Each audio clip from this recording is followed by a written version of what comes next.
and congratulations on your nomination. Thank you. Thank you. So excited. Yeah, I mean, I think that it's just so impressive that you directed, you shot, you edited this film. Like this very much was your brainchild in so many ways. And I would love to talk about that process then of like, how this came about and how you were able to put it together and live in all these different roles. Mm. I think that, I mean, it happened so organically. And I mean that in the most humble way. Like it happened so organically and natural that I began to wear all the hats when I realized that money could become an issue, or lack of funds would become an issue in finding help. Honestly, Kokomo City is easy to kind of like talk about now or pitch now, but before that, I don't think people got it. They really didn't get it. And instead of me investing so much time into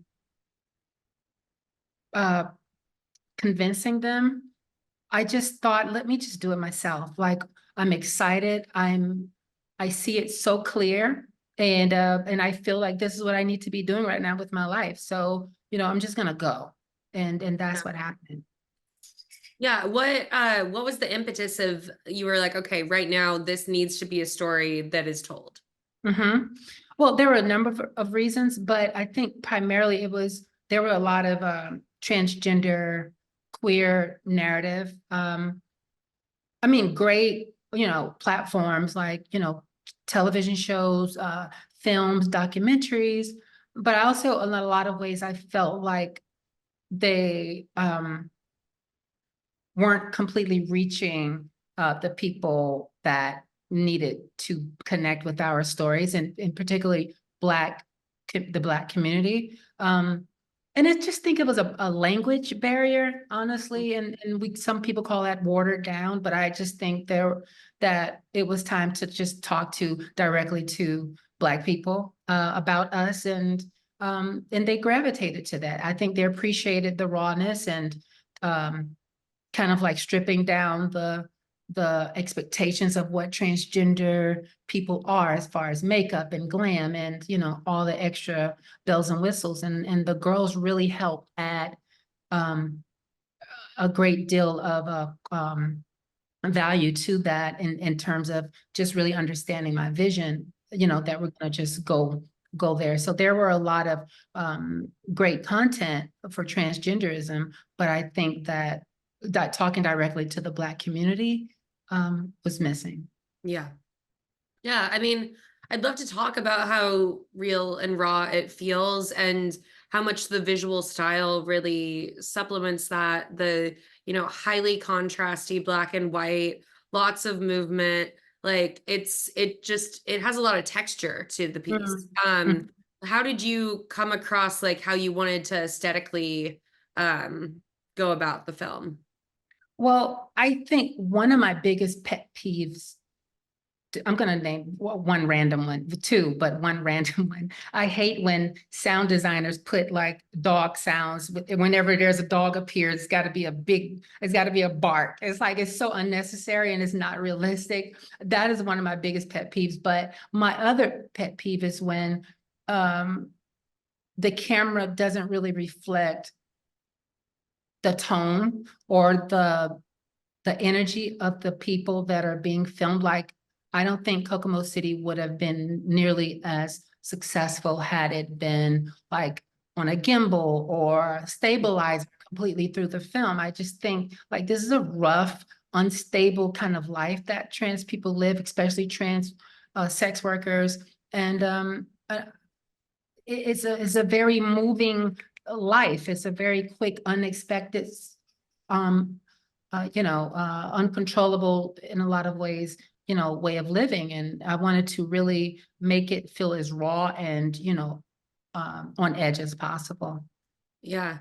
No, that makes sense. I would love to talk about your journey as a cinematographer because obviously that's, not your career background and yet you you came out of nowhere, not out of nowhere because like you're very talented, but this first film, you just blew it out of the park. And Mhm. so yeah, I'd love to ask you about that journey of becoming a camera person as well.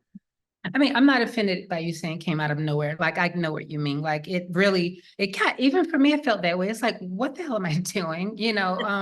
But, you know, I've always been one of those people, even musically, when I hear something or see it, it's like, if you see something, how can you deny it? You're actually literally seeing it.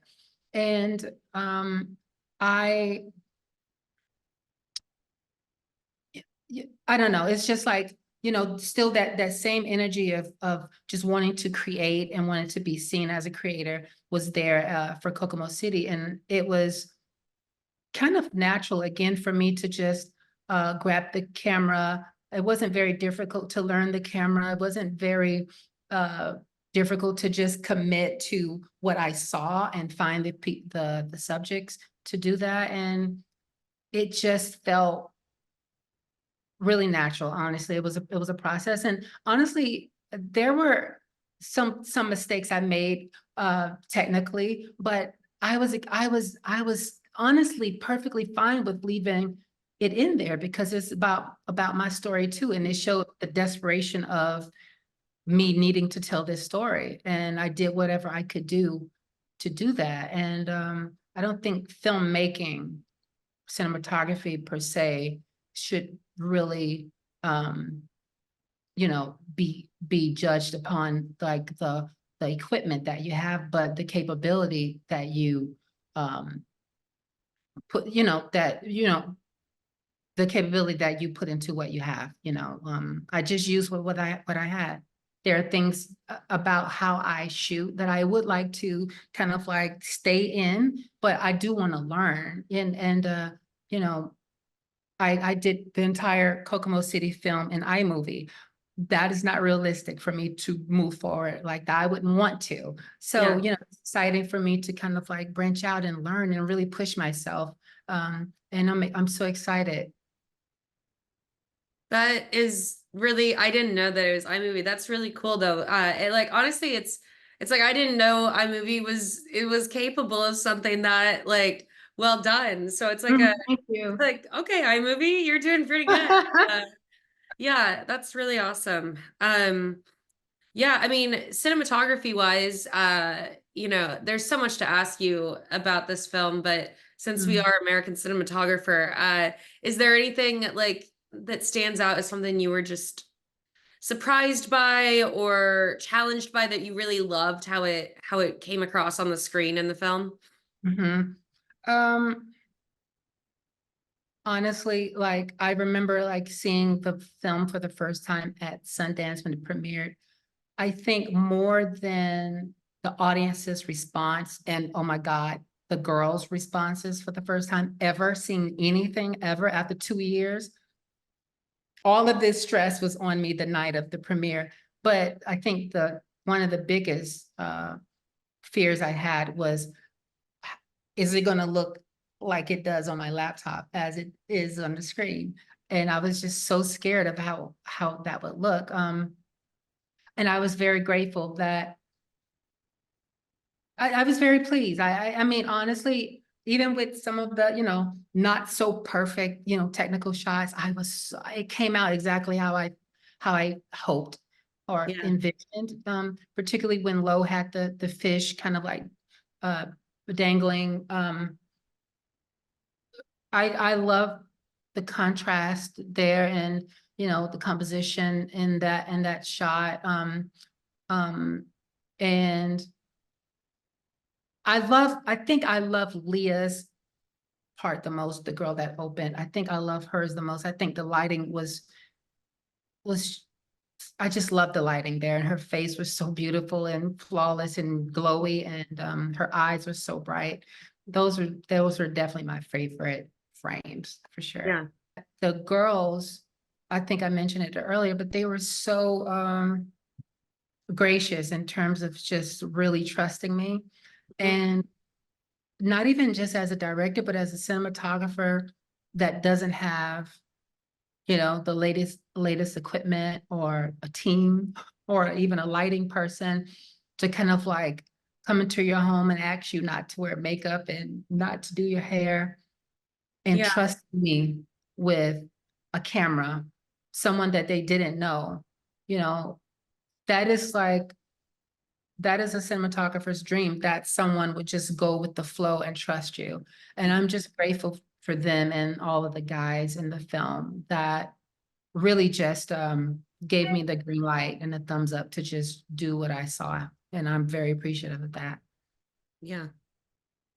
Yeah, I mean, I think that that's the ultimate goal, is to be able to establish that trust as a documentarian, and it says, a lot when you're able to. But it was So so fun. It was so fun. And that's another thing. Moving forward with the other projects, I hope that I keep that sense of audacity, you know, to just take chances and no matter how silly I look with the camera in different positions and angles, I love that. That's what made me fall in love with filmmaking. So if ever I get way too far from what you liked about Kokomo City, just send me a DM and just say, D.